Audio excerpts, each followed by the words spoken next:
Massacre de Solon dans le Sahel, nouveau bilan, 147 morts. Nous avons fait le déplacement dans la localité.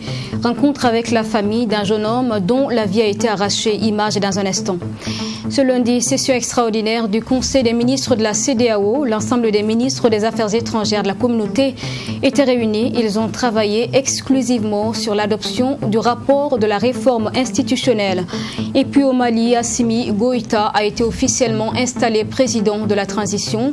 Celui qui est à la tête des 2 derniers coups d'État dans le pays a promis de travailler à réduire le train de vie de l'État. Bonsoir à tous et bienvenue dans ce journal, ravi de vous retrouver.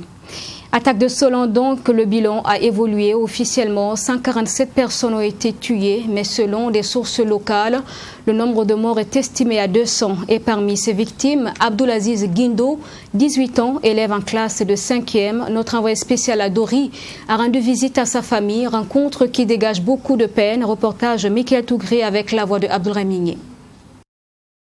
Abdulaziz Guindo était âgé de 18 ans.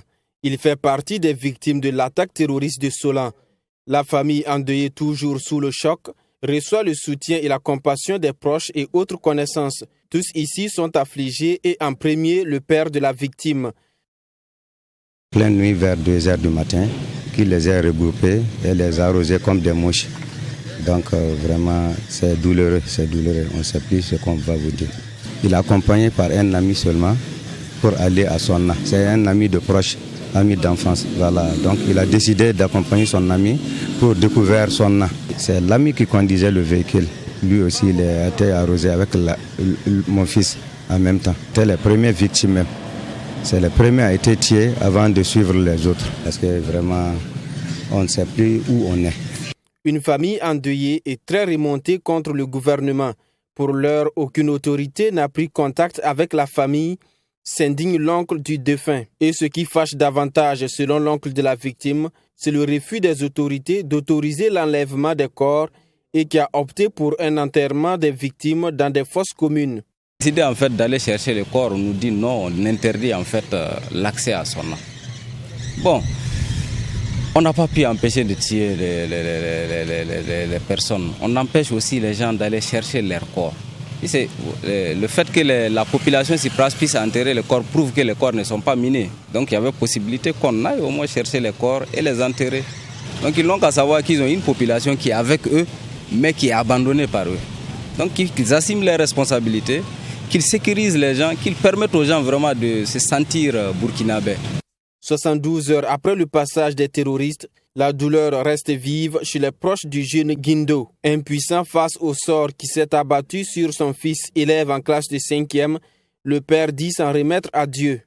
Ainsi va la vie, car je remets tout à Dieu seulement. Je ne suis pas désespéré. C'est que quand un problème comme ça arrive, là, il faut remettre tout ça à Dieu seulement. C'est la volonté de Dieu. Donc l'homme ne peut pas empêcher le destin.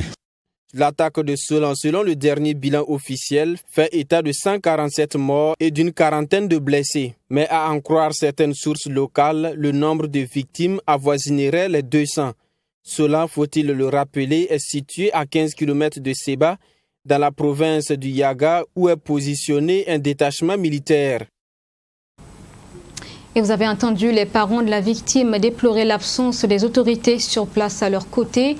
Aux dernières nouvelles, le Premier ministre, en tête d'une délégation, s'est rendu dans la localité donc pour exprimer sa profonde compassion à toutes ces personnes touchées par le drame de Solon. Les images dans nos prochaines éditions. Et sur le même sujet, des condoléances de la secrétaire exécutive de la Commission économique pour l'Afrique, CEA, adressées au président du Faso. Le peuple burkinabé entier, tout entier donc, est soutenu par les Nations Unies, selon la secrétaire, face au président du Faso en audience. Il était aussi question de relance économique, d'état des échanges dans ce compte-rendu de Fatima Tanikema. Le président du Faso a reçu en audience ce 7 juin la secrétaire exécutive de la Commission économique pour l'Afrique, CEA. La relance économique et la récente tragédie de Solan, qui a fait de nombreux morts et de blessés, étaient au cœur des échanges. Nous avons voulu d'abord exprimer nos condoléances pour les incidents à Solhan et de dire que, évidemment, toute la communauté internationale et tout particulièrement les Nations Unies a été aux côtés du peuple burkinabé. Deuxièmement, c'était pour évidemment féliciter son Excellence pour la bonne conduite de l'économie. Malgré tous les problèmes de Covid, nous voyons quand même que le Burkina Faso est un des pays qui est en train de vraiment de vivre une reprise. Une relance économique burkinabé est en bonne voie selon la secrétaire exécutive de la Commission économique pour l'Afrique. Selon le chef de l'État, pour maintenir cette relance économique, il y a nécessité de créer des emplois pour la jeunesse et profiter des avantages qu'offre la ZLECAf, la zone de libre-échange continentale africaine. Le Burkina Faso est un des pays qui a déjà ratifié la ZLECAf pour profiter un peu de ce marché intracontinental africain sur laquelle nous pouvons peut-être nous reposer. Nous avons parlé aussi de comment aider ceux qui sont les plus défavorisés, surtout les femmes et les enfants, donc avoir des programmes de bourse familiale, des programmes de protection sociale. Déjà, le gouvernement est en train de travailler avec la communauté internationale pour mettre en place certains de ces programmes et peut-être faire une accélération de ces programmes. La question de la vaccination contre le Covid-19 lancée le 2 juin dernier au Burkina Faso était également sur la table des échanges. Vera Songwe espère que les Burkinabés adhéreront à cette campagne de vaccination très importante selon elle pour la relance de l'économie burkinabé. Elle espère aussi que le gouvernement multipliera les sensibilisations auprès des populations cibles. Et pour contribuer à protéger le Burkina de ce type de drame vécu à Solan, un espace a été créé pour permettre aux forces de défense et de sécurité d'établir des relations de confiance et de collaborer efficacement avec les populations. Atelier de 72 heures qui a débuté aujourd'hui, initiative du Centre d'études stratégiques de l'Afrique du Burkina, de l'Afrique donc au Burkina Faso, Mamed Renakamabou et Abaka Mamad. L'amélioration des relations entre la population civile et les forces de défense et de sécurité demeure toujours une préoccupation pour ramener la paix dans des zones en proie de l'insécurité. C'est pour consolider cela que s'inscrit cet atelier.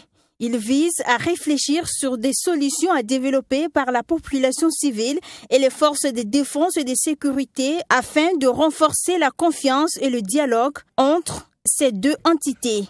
En vérité, ça fait partie des questions de prévention et de mettre dans la mise en œuvre du dispositif sécuritaire la notion de coproduction de la sécurité avec les populations locales sur place, échanger, maintenir une sorte de confiance pour permettre un dialogue permanent. Cette rencontre du donner et du recevoir va permettre de trouver des solutions durables à cette problématique.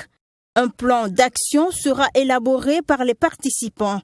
En plus de ce plan, plusieurs propositions seront faites au sortir de cette rencontre. Un civil et un militaire vont planter le décor. Chacun va donner sa perception et après, il y aura des tables, on va organiser des tables rondes pour que chacun puisse s'exprimer.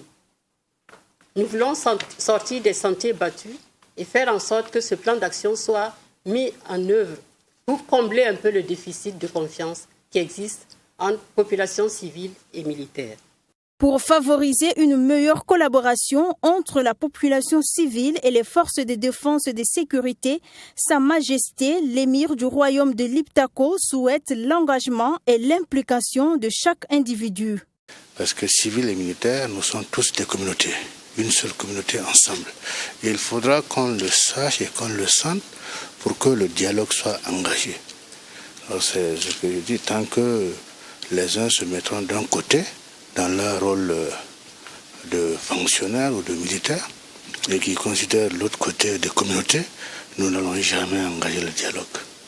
Il faut que le dialogue soit engagé et que chacun sache quel est le rôle de l'autre. Cet atelier a été initié par le Centre d'études stratégiques de l'Afrique du Burkina Faso, CESA-BF. Cette rencontre se tient durant 3 jours.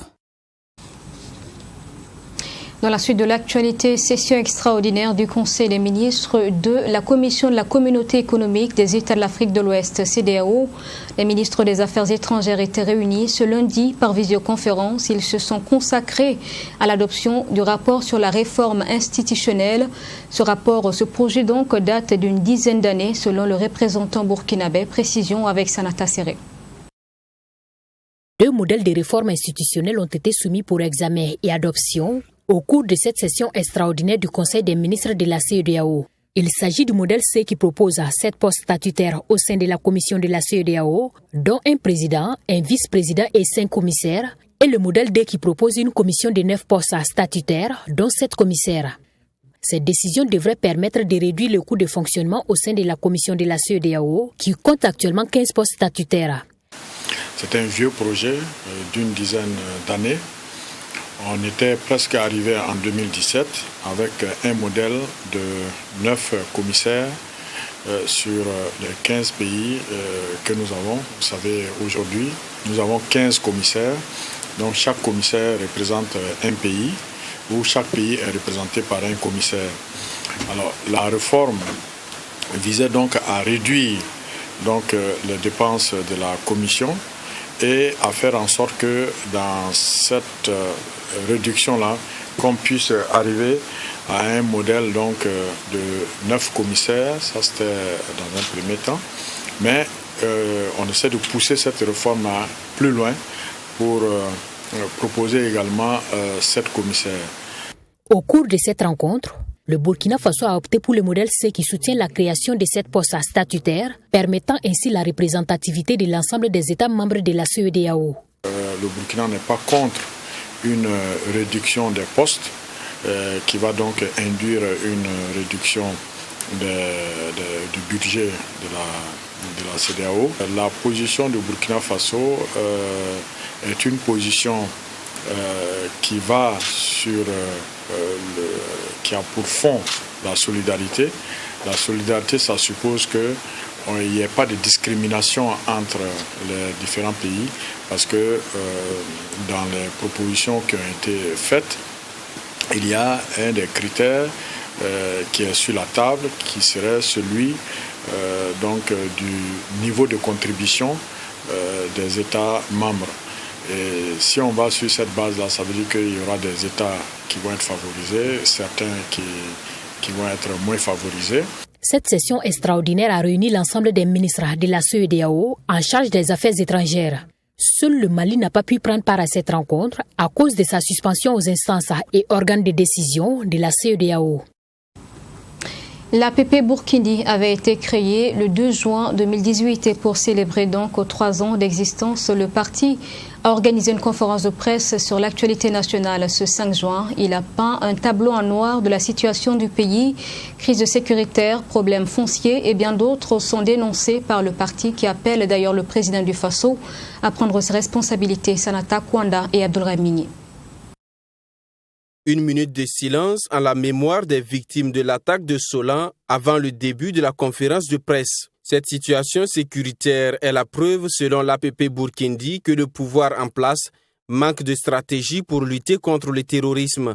Il appelle le président du Faso à prendre ses responsabilités et à doter les forces de défense et de sécurité de moyens nécessaires pour protéger la population.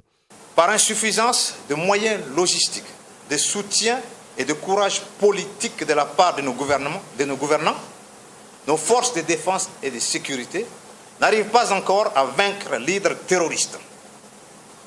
Le quotidien de nos braves populations reste toujours rythmé par des attaques et des harcèlements de la part de groupuscules terroristes.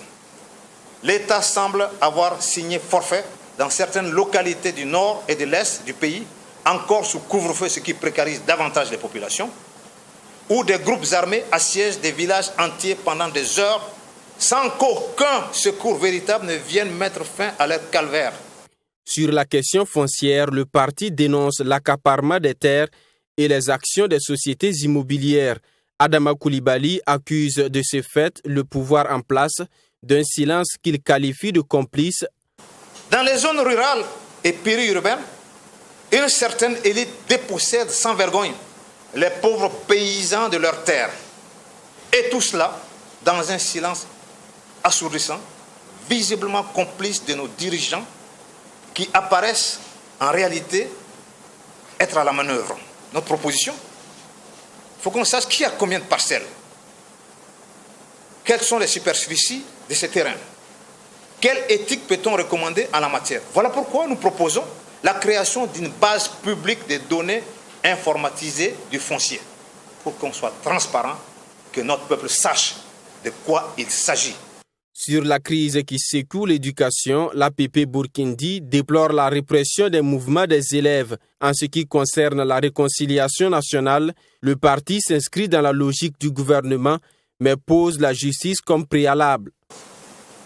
Créer un nouveau ministère alors qu'il y avait Ashkouroun, il y avait la Commission nationale de réconciliation nationale. Pourquoi démultiplier? Qu'à cela ne tienne. La réconciliation devrait passer par les triptyques vérité, justice, puis réconciliation. Et tous ceux qui se sont rendus coupables de crimes de sang ou de crimes économiques devront répondre de leurs actes et faire preuve de repentir sincère, qu'ils soient de l'ancien régime ou encore aux commandes dans le régime actuel. C'est seulement à ce prix que les cœurs pourront s'apaiser et les Burkinabés pourront se remettre ensemble à la tâche de construction de la nation. L'APP Burkindi, après 3 années d'existence, dit avoir tiré leçon des dernières élections présidentielles et législatives. Il dit se préparer pour un meilleur maillage du territoire en vue des élections municipales à venir. L'APP Burkindi est un parti de l'opposition politique, mais marque son refus d'adhérer au cadre de concertation du CEFOP. Vous le savez, le 2 juin dernier, le ministère en charge de la Santé a lancé officiellement la campagne de vaccination contre le Covid-19. Ce après donc l'acquisition de plus de 115 000 doses d'AstraZeneca. 48 heures après le début de l'opération, nous avons fait le tour dans quelques centres de vaccination pour voir l'affluence. Compte rendu avec Fatima Tanikema. Si à l'hôpital de Saint-Camille et au CSPS de Dassasco, le dispositif de vaccination contre le Covid-19 n'est pas encore effectif ce vendredi. Au CHU de Bogodogo, la campagne de vaccination a débuté. Ici, c'est tout un dispositif qui est mis en place pour accueillir les personnes désireuses de se faire vacciner. Quand on arrive, on est accueilli par quelqu'un qui vous fait une sorte de répond à vos questions, à vos attentes, vous installe, vous explique un peu le circuit de vaccination, vous explique c'est quoi la vaccination et le processus. Vous explique aussi quand même qu'il faut continuer à respecter les mesures barrières malgré la vaccination. Et puis une fois qu'on est installé, on attend son tour dans les box que vous avez vus. Et dès que c'est son tour, donc comme vous avez vu, on se déplace avec sa chaise pour ne pas laisser risquer de contaminer les autres au cas où on serait positif. 2 heures après l'ouverture du centre de vaccination, une dizaine de personnes est déjà venue se faire vacciner. C'est le cas de Justin Kinda, directeur général de la Caisse nationale d'assurance maladie universelle. Je suis un citoyen normal, comme tout le monde, déjà. Et il se trouve que je suis personne à risque parce que je rencontre beaucoup de personnes. Je rentre dans les conditions requises pour avoir accès au vaccin. Et donc, de façon naturelle, je viens me faire vacciner. Il faut faire passer un message pour assurer nos compatriotes. Le gouvernement qui accompagne le président Kaboré ne prend pas ses décisions sur des bases populistes ou démagogiques. Si le vaccin a été acquis, c'est qu'on peut faire confiance. Mahamadi Ouedraogo, lui, a pu recevoir la première dose de vaccin. Candidat au Hajj 2021, il devrait recevoir la seconde dose du vaccin AstraZeneca dans les prochaines semaines. Cette année, je suis candidat au Hajj pour aller faire mon pèlerinage à la Mecque. Donc, la vaccination étant obligatoire, donc c'est pour ça que je suis venu me faire vacciner. Je crois que pour les pèlerins, on nous a parlé de 4 semaines pour la deuxième dose. Je pense que dans 4 semaines, ça pourra aller. Si certains sont réticents à se faire administrer le vaccin, d'autres par contre disent avoir entièrement confiance. Ce qu'on entend dans les médias, que c'est une protection contre la maladie et qu'avec la vaccination Covid, tu peux te protéger contre les infections de Covid, le cas sérieux à l'horreur. On pense que c'est une bonne approche pour notre protection. Rappelons que la vaccination contre le Covid-19 est volontaire au Burkina Faso. La première étape concerne les agents de santé, les personnes âgées de plus de 55 ans et toute personne ayant un facteur de comorbidité présentant le risque de faire des formes graves du Covid-19. Activité parascolaire, les élèves du CEG de Ramokodogo, dans la commune rurale de Ramongo, se sont offerts une sortie détente à Ouagadougou. C'était vendredi dernier. Pour l'occasion, une visite a été rendue au Mogonaba, à son palais. Les élèves ont également eu des échanges à bâton rompu avec le ministre en charge du commerce. Reportage. Ils sont tous des élèves de la classe de 6e en 3e du CEG de Ramonkodoro dans la région du centre-ouest. Leur présence ce 4 juin dans la capitale burkinabé est d'une part de venir recevoir les bénédictions de l'empereur des Mossé, le Mogonaba Bango, et d'autre part s'enquérir de l'histoire du royaume Mossi. Vraiment, ce matin, nous sommes animés d'un sentiment de joie. Vraiment, on a eu un cours d'histoire qui va nous aider, qui va aider les élèves. Pour ceux qui ne sont pas venus, ceux qui sont venus vont aller raconter ce qu'ils ont vu ici, surtout pour le faux départ, la description de l'organisation sociopolitique du royaume Mouaga. Vraiment, c'était un sentiment de joie pour nous de venir rencontrer le Moronaba. Nous vous remercions d'avoir venu ici visiter le Moronaba. Nous sommes très contents de venir ici visiter le Moronaba. Parce que le Moronaba a dit que nous devrons être respectueux et respectables. Je suis très satisfaite parce que les questions que ces enfants ont posées, que ces élèves ont posées, ont trouvé des réponses. Et de retour chez eux, ils pourront les relayer avec ceux qui n'ont pas pu faire le déplacement. L'autre étape de la sortie est celle de la rencontre avec le ministre du Commerce, de l'Industrie et de l'Artisanat qu'ils ont choisi comme modèle. Des échanges à bâton rompu qui ont permis à Aruna Kaboré de leur prodiguer quelques conseils. Le ministre s'est également prononcé sur la crise que connaît actuellement le milieu scolaire. Pour lui, il faut toujours privilégier le dialogue. C'est un message effectivement donc adressé à des apprenants en leur montrant que par le travail, par la discipline et par l'amour pour son pays, on devrait pouvoir contribuer chacun là où il est à ce que notre pays continue de se tirer vers le haut, à créer les conditions de vivre ensemble, de la cohésion sociale.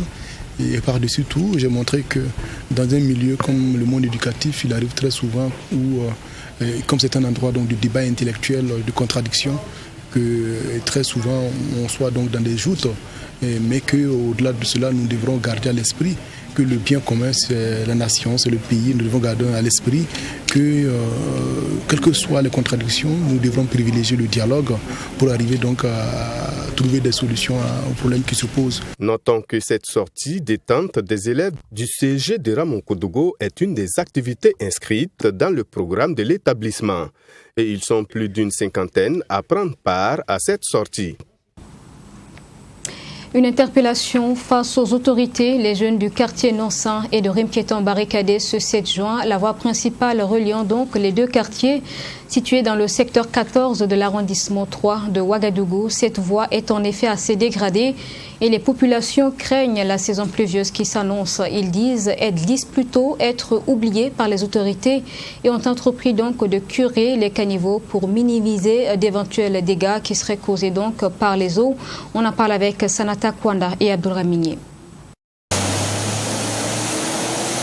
En août 2020, les populations du quartier Rimkieta, après une forte pluie, ont été envahies par les eaux et la voie principale devenue impraticable. Une situation qui a contraint les habitants de ce quartier à organiser des marches de protestation. Presque une année après, l'état de la voie n'a pratiquement pas changé. Pour éviter la même situation cette année, les jeunes du quartier Nonsan et Rimkieta décident d'envoyer un message aux autorités. Il s'agit de barricader la voie en question. On a commencé la lutte depuis hier. Parce qu'on a vu que non, la voie, vraiment, elle est vraiment gâtée. On n'a pas le choix. On a parlé aux autorités. On les a demandé, vraiment, écoutez-nous. On n'a pas compris. Et chaque fois, on va voir le maire, il dit rien. Ça fait notre 4e fois comme ça, on a parlé, ils ne nous ont pas écoutés. Vraiment, on ne comprend pas. Regardez, sur la voie ici, à chaque fois, il y a des accidents. On ne comprend pas. Donc, on est obligé de barrer la voie pour que non, au moins que le message soit passé au niveau des autorités. En attendant la réaction des autorités, les jeunes des 2 quartiers se sont organisés pour donner le ton. Ils entendent faire le nécessaire pour éviter d'éventuelles inondations. Les jeunes ont décidé aujourd'hui, depuis 3 jours de cela, d'interpeller en tout cas l'autorité.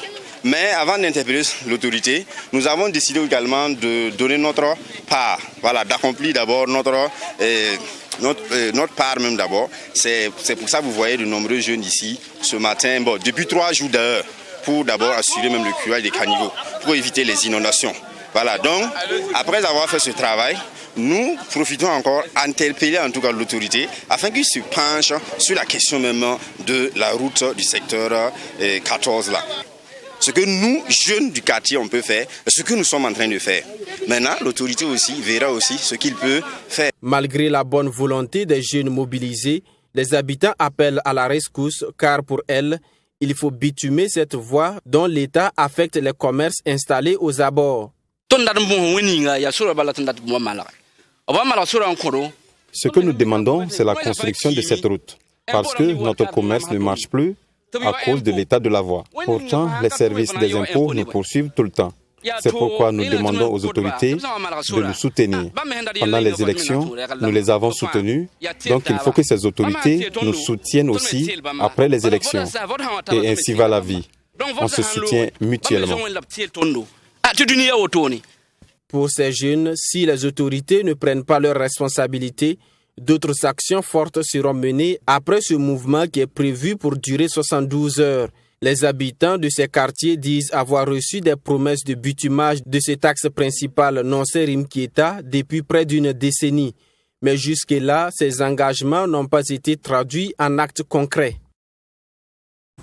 Le championnat national de sport pour les personnes vivant avec un handicap s'est tenu samedi dernier au stade du 4 août, ce après une saison manquée donc l'année dernière en raison du Covid-19. La Fédération burkinabé de sport pour les personnes handicapées a placé la présente édition sous le thème « Tous pour la promotion du sport pour les personnes handicapées ». On en parle avec Assami Thiam Touré. Plusieurs épreuves étaient en compétition. On peut citer entre autres le lancer de poids, la course de 100 mètres pour les personnes handicapées visuelles, amputées et intellectuelles, le triple saut, le saut en longueur, la course des tricycles. En 100 mètres intellectuels, Seydou Traoré est classé premier avec une performance de 12 secondes 99, suivi de Gildas Rwamba et Seydou Sanou. En lancer de poids moteur 3 kg d'âme, Victorine Guissou, plus expérimentée que ses adversaires, fait un jet de 6,26 mètres et s'empare de la première place. Elle est suivie de Ramata Nikema, 4,44 m, et Salimata Zemba. Ce n'est pas ma première fois. À chaque championnat que je participe, je remporte une médaille d'or ici au niveau national. Oui, c'est ma première fois que j'atteins les 6 mètres passés même. Donc je suis fière même de moi et je suis fière de mon encadreur aussi. En 1000 mètres visuels, Ferdinand Compaoré, invité pour participer aux Jeux para-olympiques de Tokyo, termine à la 2e place. Pour lui, le manque d'entraînement est la cause de cette méforme. Je pense seulement que non, c'est manque d'entraînement. Moi, en fait, je ne m'entraîne pas assez comme ça. Non, mais je pense que si une fois qu'il y a des entraînements là, je fais trop d'entraînement. Bon, ça s'améliore aussi. Comme je suis en classe d'examen aussi, bon, ça fait que l'entraînement aussi, c'est régulièrement. Un niveau d'ensemble jugé moyen par le directeur technique national. Cela se justifie, selon lui, par le manque de compétition dû au Covid. Je dirais que le niveau est moyen. Je m'attendais à plus que ça. Mais comme on n'a pas pu faire la compétition en 2020, et bon, donc les résultats et les performances n'ont pas tellement évolué. Mais néanmoins, dans certaines disciplines, on a pu avoir des bonnes performances. Par exemple, au lancer de poids d'âme pour les moteurs. Et celle qui est déjà présélectionné pour les Jeux paralympiques, a fait une bonne performance ce matin. Et on aurait dû faire ça en Tunis et qu'elle serait directement qualifiée en remplissant les minima.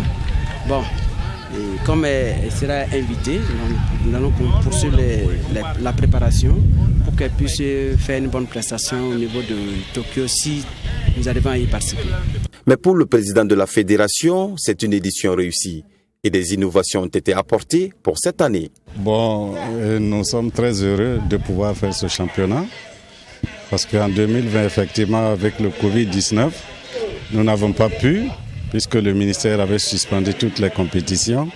Et Dieu merci, avec l'appui du ministère, nous voilà aujourd'hui en train de faire notre premier championnat d'athlétisme. Parce que nous avons innové et nous avons séparé les sports collectifs, le handbike et puis le tandem pour une autre édition. Donc ça nous fait très plaisir de nous retrouver parce que les athlètes en avaient besoin. Il y a certains qui s'entraînaient, ils ne savaient pas quand les choses allaient s'arranger. Et Dieu merci, voilà que nous sommes en tout cas en train de compétir.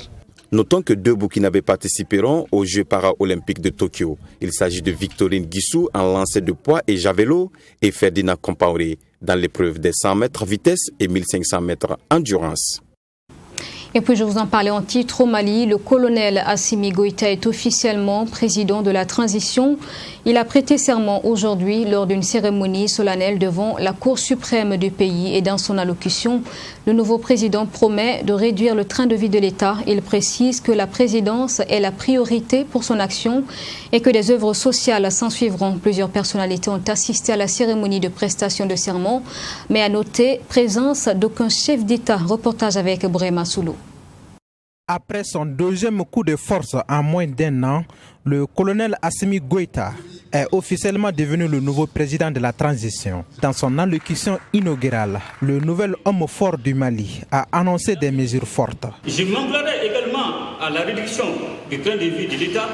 D'ores et déjà, j'ai décidé d'allouer les 2 tiers du fonds de souveraineté du président, soit 1,8 million annuels aux œuvres socio-sanitaires, notamment pour faciliter l'accès à l'eau potable et aux soins de santé primaires dans les zones. Aussi, voudrais-je réaffirmer mon engagement pour assurer une meilleure gouvernance et une meilleure distribution des services publics au bénéfice des populations sur l'ensemble du territoire. Le discours du colonel Assimi a eu de l'écho chez les groupes armés signataires de l'accord de paix. Nous verrons les formats de gouvernance, l'architecture, les portefeuilles qui seront mis à disposition et nous verrons par la suite ce qui est possible. Pour l'instant, je pense qu'il y a des forces chances que nous soyons ensemble. Il n'y a aucune raison de ne pas être ensemble. Même chant de cloche chez les politiques et des organisations de la société civile. Tous appellent à mettre le pays au-dessus des intérêts personnels. Et M5 RFP, de ne pas oublier, ils ne sont pas le seul Malien. Vous avez d'autres partis politiques, vous avez d'autres Maliens qui ne se reconnaissent pas dans M5 RFP. Il doit être inclus parce que la réussite de cette transition est l'affaire de tous les Maliens. On est condamné à réussir ou à disparaître. Ce n'est pas la première fois que nous nous rassemblons et je souhaite vraiment que cette fois-ci, ce soit pour de bon. Et que l'aspiration commune qui est à la paix, la réconciliation, cela devienne une réalité. Et que les Maliens se redécouvrent comme des frères. La cérémonie de prestation de serment qui s'est déroulée au Centre international de conférences de Bamako a été sécurisée par un imposant dispositif sécuritaire. Dans la foulée, le président de la transition, Assimi Goïta, a déposé une herbe de fleurs au monument de l'indépendance. Et voilà donc pour ce journal. Merci de l'avoir suivi. Je vous souhaite une excellente suite à notre compagnie. Tout à l'heure, Sport 3 avec Assami Touré.